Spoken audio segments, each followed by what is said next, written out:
My girlfriend, during an argument, told me that she should choose her ex instead of me. It hurt me, but I walked away without saying a single word.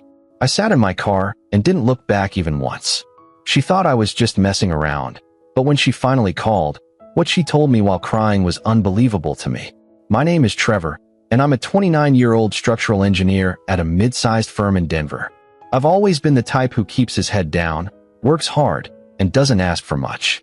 My job isn't glamorous. I spend most of my days reviewing blueprints, running calculations, and doing site inspections for commercial buildings. But it pays well, and I'm good at it. I've been with my company for 6 years, worked my way up from junior engineer to project lead. I'm proud of what I've built. I was with Lauren for 3 years. We met at a mutual friend's barbecue back in the summer of 2021. She was standing by the grill, laughing at something someone said, and I was immediately drawn to her. She had this energy, spontaneous, vibrant, always the center of attention. I'm quieter, more calculated. I think things through. She was the opposite. We started dating a week later, and for the first year, everything felt perfect. She worked in marketing for a tech startup downtown, one of those trendy companies with ping pong tables and kombucha on tap. She made decent money, somewhere around $60,000 a year, but she spent like she was making twice that. Designer bags, weekend trips to Aspen and Vail, brunches that cost more than my weekly groceries. At first, I didn't mind.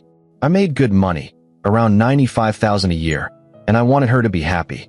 I'd pick up the tab at dinners, surprise her with gifts, cover her half of the rent when she was short. But over time, I started noticing things. She'd get defensive when I mentioned budgets. She'd roll her eyes when I suggested cooking at home instead of going out for the 4th time that week. And she had this ex, Brian, who kept popping up in conversation like a ghost I couldn't shake. Brian and I used to go to this place, she'd say. Or, Brian always knew the best wine. Little comments that felt like needles under my skin. I told myself I was being insecure. She was with me, not him. That should have been enough. The argument happened on a Thursday night in late September. We were supposed to go to her coworker's birthday party at some rooftop bar downtown. I'd had a brutal day at work. Site inspections ran late because the contractor had screwed up the foundation measurements, and I'd spent 3 hours in the rain fixing their mistakes. I was soaked, exhausted, and all I wanted was to go home, take a hot shower, and collapse on the couch. I called Lauren around 6:30. Hey babe, I'm not going to make it tonight. Work ran late, and I'm wiped. There was a pause. Are you serious? Yeah, I'm sorry. It's been a long day. Trevor, I told Kelsey we'd both be there. You're making me look bad. I'm not trying to make you look bad. I'm just exhausted. You're always exhausted. You never want to do anything anymore. I felt the irritation rising. That's not fair. I work hard so we can afford to do things. We? You mean so you can afford things? I pay my own way. That stung. She didn't pay her own way. Not really. I'd been covering her for months. Rent, dinners, trips. But I didn't want to fight, so I let it go. Lauren, I just need one night. Please. Whatever. I'll go by myself. She hung up before I could respond. I drove home, feeling guilty but also annoyed. I thought she'd cool off, that we'd talk it out later. I was wrong. She showed up at my apartment around 8, letting herself in with the spare key I'd given her. I was on the couch in sweatpants, watching a game. She stood in the doorway, arms crossed, still in her party dress. You couldn't even try, she said. Lauren, I told you. You never want to do anything anymore. You've gotten boring. I'm not boring. I'm tired. There's a difference. Brian would have come. I stopped. My stomach dropped. What did you just say? She didn't back down. Her jaw was set, eyes hard. I said Brian would have shown up. He always made an effort. I felt something crack inside my chest. Then maybe you should have chosen him instead of me. She stared at me for a long moment. I thought she'd apologize, maybe realize how far she'd pushed it. Instead, she said, maybe I should have. The words hung in the air like smoke. I didn't yell. I didn't argue. I just stood up, grabbed my keys off the counter, and walked past her. She called after me, but I didn't stop. I got in my car, started the engine, and drove. I didn't look back. Not once. Update 1. I ended up at a 24-hour diner on the edge of town, the kind with cracked vinyl booths, flickering fluorescent lights, and coffee that tasted like burnt rubber. I sat there for 2 hours, staring at my phone, waiting for her to call. She didn't. I ordered pancakes I didn't eat and left a 20 on the table. Around midnight, I went home. Her car was gone. Her overnight bag, the one she kept at my place, was gone too. I figured she went to her friend Haley's apartment. She always did when we fought. I went to bed angry, but more than that, I felt hollow. Empty. The next morning, Friday, I woke up to 17 missed calls and a dozen texts. All from Lauren. The messages were frantic, desperate. Trevor, please pick up. I'm so sorry. I didn't mean it. Please. I need to talk to you. Trevor, please. I'm begging you. I ignored them and went to work. I wasn't ready to deal with it. But around noon, while I was sitting in my truck reviewing some site plans, she called again. I stared at her name on the screen for 3 rings before I answered. What? Trevor. Her voice was wrecked, raw, like she'd been crying for hours. Please. I need to see you. I don't think that's a good idea right now. I'm pregnant. The words hit me like a wrecking ball. I sat there, gripping the steering wheel, my mind completely blank. What? I'm pregnant. I took 3 tests this morning. They're all positive. I couldn't breathe. How long have you known? I just found out. I swear, Trevor. I took the tests this morning after everything. I had no idea. Please. Can we talk? My hands were shaking. Yeah. Okay. I'll come by after work. The rest of the day was a blur. I couldn't focus on anything. A kid. We were going to have a kid. Despite everything. Despite the fight. Despite what she'd said. Part of me felt something shift. Maybe this would fix things. Maybe this was the wake-up call we both needed. Update 2. I got to her apartment around 6:30. She opened the door immediately, like she'd been waiting by it. Her eyes were red and swollen, her face blotchy. She pulled me into a hug, and I stood there, stiff, not sure what to feel. I'm so sorry, she whispered into my shoulder. What I said last night, it was horrible. I was just angry. I didn't mean any of it. I don't even talk to Brian anymore. I swear. We sat on her couch. She showed me the tests, all 3 of them lined up on the coffee table like evidence in a trial. 3 pink lines. Positive, positive, positive. I don't know what to do, she said, her voice small. I'm terrified. We'll figure it out, I said, though I wasn't sure I believed it. We'll figure it out together. She cried. I held her, and for the first time in 24 hours, I felt like maybe we'd be okay. Over the next 2 weeks, things seemed better. She was softer, more affectionate. She stopped going out as much. We started talking about the future, baby names, nursery colors, whether we'd move in together officially or look for a bigger place.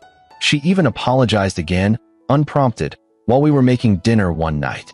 I was awful to you, she said, chopping vegetables at the counter. Bringing up Brian like that. It was cruel. I'm sorry. It's okay, I said, though part of me still wasn't sure if it was. I was cautiously optimistic. I thought maybe this was a new chapter for us. But then, on a Tuesday in mid-October, I got a call from a number I didn't recognize. I was at a job site, wearing my hard hat, reviewing some rebar placement with the foreman. I almost didn't answer. Hello. Is this Trevor? Yeah. Who's this? This is Brian. My blood went cold. I walked away from the foreman, out of earshot. What do you want? I think we need to talk. About Lauren. I'm not interested in whatever game you're. She's lying to you, man. About the baby. My heart started pounding. What are you talking about? Just meet me. Tonight. I'll explain everything. I have proof. He gave me the address of a bar in Lodo, one of those dimly lit places with exposed brick and craft beer on tap. I told him I'd be there. I didn't tell Lauren. Update 3. Brian was already sitting at a booth when I arrived around 8. He looked exactly like I expected, tall, clean-cut, square jaw, the kind of guy who probably played lacrosse in college and still talked about it. He was wearing a button-down and jeans, sipping a beer. I sat down across from him, arms crossed. Talk. He didn't waste time. He slid his phone across the table. On the screen was a text thread between him and Lauren. Recent. From 2 days ago. Lauren, I told him. He believes it. Brian, you sure this is a good idea? Lauren, he'll take care of everything. I just need him to think it's his. Brian, and if it's not? Lauren, then I'll figure it out. But he makes good money. He's stable. You're not. I felt like I'd been punched in the stomach. I couldn't breathe. What the hell is this? She's been seeing me on and off for the past 6 months, Brian said, his voice even, almost sympathetic. She told me she was going to break up with you, but then she found out she was pregnant. She panicked. She doesn't know if it's yours or mine, but she figured you'd be the safer bet. Her words, not mine. I couldn't speak. I just stared at the phone. Keep scrolling, he said. I did. There were dozens of messages. Pictures of them together, at bars, at his apartment, in his car. Her complaining about me. How I was boring. How I didn't spend enough money on her. How Brian made her feel alive. How she missed the excitement. There was a photo from 3 weeks ago. She was in his bed, smiling at the camera. Why are you telling me this? I finally asked, my voice barely above a whisper. Because I'm not going to be her plan B anymore, he said. And you shouldn't be either. You seem like a decent guy. You don't deserve this. I stood up without saying another word. I forwarded the entire conversation to myself, handed him back his phone, and left. Final update. I drove straight to Lauren's apartment. It was almost 10 at night. My hands were shaking on the steering wheel. I felt nauseous. She answered the door in her pajamas, looking confused. Trevor? What are you doing here? I thought you had work stuff tonight. I held up my phone, showing her the screenshots Brian had sent me. Her face went white. Completely white. Explain.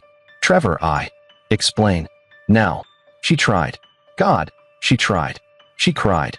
She said it was a mistake, that she'd been confused, that Brian manipulated her, that she loved me, that the baby was definitely mine. She grabbed my arm, begging me not to leave. I want a paternity test, I said, pulling away. Trevor, please. Now? Or I'm done. You hear me? We're done. She agreed, sobbing. We went to a clinic the next day. The whole thing took maybe 20 minutes, a cheek swab, some paperwork, and then we waited. The results would take about a week. In that time, I moved all her stuff out of my apartment. Every piece of clothing, every toiletry, every little thing she'd left over the 3 years we were together. I packed it all into boxes and left it outside her door. I didn't answer her calls. I didn't see her. I told her through text that I needed space and that we'd talk after the results came back. When the results arrived, 7 days later, on a Tuesday afternoon, I opened them alone in my apartment. I was sitting at my kitchen table, hands trembling. The baby wasn't mine. Probability of paternity, 0%. I stared at the paper for a long time. Then I forwarded the results to Lauren without a message. She called immediately. I didn't answer. She called 12 more times. Then she started texting. Trevor, please. Let me explain. It was a mistake. I thought it was yours. I swear I thought it was yours. Please don't do this. I love you. Trevor, please. I blocked her number. Blocked Brian's too. 2 months later, I heard through mutual friends that she and Brian were trying to make it work. They lasted maybe 6 weeks before they broke up. Turns out, Brian wasn't as stable as she needed. Last I heard, she'd moved back in with her parents in Colorado Springs, working some remote marketing gig, still pregnant, still a mess. As for me, I threw myself into work. Got a promotion in January, senior project lead, which came with a $20,000 raise. I started seeing a therapist in February. Went twice a week for a while, then once a week. It helped. I started running again, something I'd stopped doing when I was with Lauren. I lost 15 pounds. I felt better, clearer. I don't think about her much anymore. Some days I'm angry. Angry that I wasted 3 years. Angry that I almost got trapped. Angry that I believed her lies for so long. Most days, though, I'm just relieved. Relieved I found out when I did. Relieved I didn't marry her. Relieved I didn't raise a kid that wasn't mine. I dodged a bullet. A big one. And I'm not looking back. Edit 1. A few people asked if I ever confronted her face-to-face after the results. I didn't. I know some people think I should have, that I owed her that much, but honestly, what was there to say? The numbers didn't lie. She knew what she did. Edit 2. Brian reached out a few months ago to apologize for how everything went down. I didn't respond. I don't know him anything. He knew she had a boyfriend and kept seeing her anyway. Edit 3. No, I'm not dating anyone right now. A few friends have tried to set me up, but I'm not ready. I'm focusing on myself, my career, my health, my peace of mind. Maybe one day I'll try again, but not today.